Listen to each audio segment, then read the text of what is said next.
Hello YouTube, it's Adrius Bjorn, and today I'd like to talk to you about my feelings on the new Silent Hill remake. I'm a fan of the original, I loved it when it released, and it was actually my first horror game. My family was very restrictive of content, and I used to have to sneak to play games like Grand Theft Auto and Resident Evil. So when I was finally able to purchase Silent Hill 2 with some birthday money, it was a game changer for me. The town itself was surreal, and the characters were strange and yet captivating. Even the music was something else. I still listen to the soundtrack on Spotify for a majority of the Silent Hill games. And when I heard Konami was bringing Silent Hill back, I was a little nervous. You see, they announced 4 projects at once, which I felt like they had no direction and were just going to try a bunch of ideas and see what stuck. And then some of those titles were released. I skipped the Silent Hill message because it was a PS5 exclusive, and from what I heard, it didn't sound too enticing or worth running out and buying a console for. Then came the interactive stream thing. Honestly, I have no idea what they were thinking except that game was trauma. They had a It's Trauma sticker you could spam, and boy does it sound like it was trauma.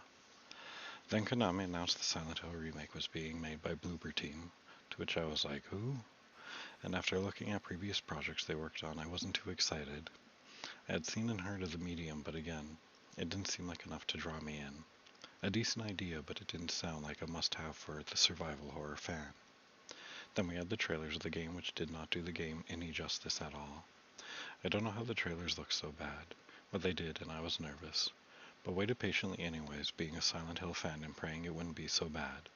And wow, somehow Bloober Team turned it around. The trailers did not do the game's visuals any justice or capture its atmosphere. Everything feels moody and oppressive, being surrounded by fog when exploring the town, and even some of the tight corridors have you feeling a little claustrophobic. But they don't get too narrow to cause issues with movement and camera angles. I've been loving the game and the tension it creates while playing. The mannequins, as I'm sure everyone has heard about, are really an excellent enemy type. The way they walk ahead of you sometimes is unnerving, and they always seem to fit into the most random spots to jump out at you. And later in the game they gain variety by being able to spider crawl on the walls and pounce at the player. The straitjackets also receive a later game variant to keep the gameplay fresh and mix up the encounters. I didn't really find myself getting lost either. All the puzzles were fantastic and remixed. There were a lot of callbacks in some puzzles too.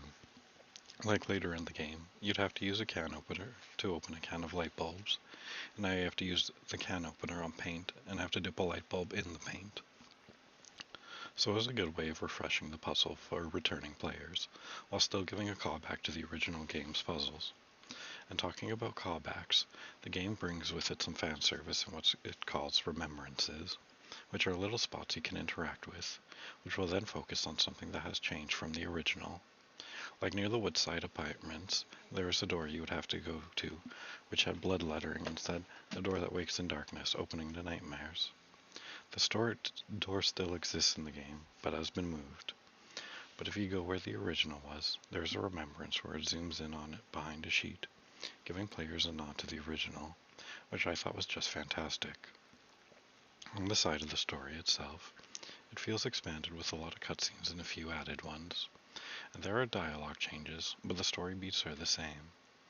It's like they changed the dialogue to make the conversation still sound more natural, but they still kept a lot of key lines verbatim. I did have a few small nitpicks with the cutscenes, mainly with Maria, in which the elevator scene in the hallway didn't feel as impactful, and I think it's because they don't have Maria and James screaming each other's names. I feel that detracted some of the original emotion that I got from the scene, and also the cutscene before the final pyramid boss fight.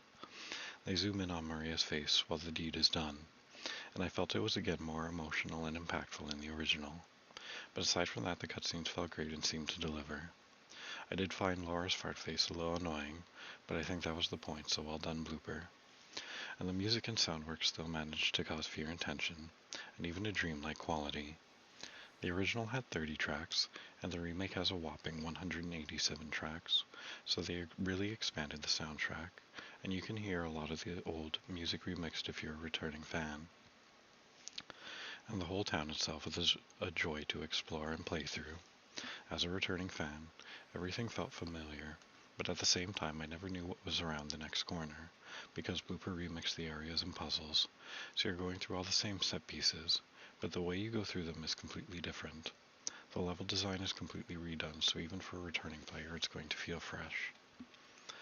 I also enjoyed how they brought some theories to life.